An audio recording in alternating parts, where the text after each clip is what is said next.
Тәуәт дин жеткирүү 10. Урс бин Амира радиаллаху анху риваят кылат. Расулуллах саллаллаху алейхи вассалам айтты. Чындыгында Алла кейбирлердин күнөөлөрү үчүн бардык адамдарды жазалабайт. Бирок кейбирлери күнөө кылгандары аларды тыйып, токтотуп калууга мүмкүнчүлүктөрү жетип туруп, ошону кылышпаса, мына ошондо Алла алардын баарын ойрон кылууга өкүм берет. Урс бин Амира радиаллаху анху риваят кылат. Расулуллах саллаллаху алейхи вассалам айтты.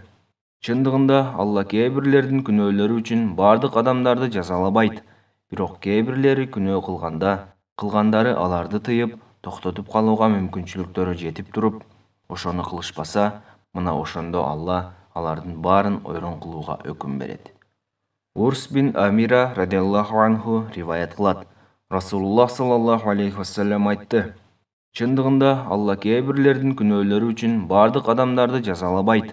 Бирок кейбирлери күнөө кылгандары аларды тыйып, токтотуп калууга мүмкүнчүлүктөрү жетип туруп, ошону кылышпаса, мына ошондо Алла алардын баарын ойрон кылууга өкүм берет. Табарони Маджмау Заваид.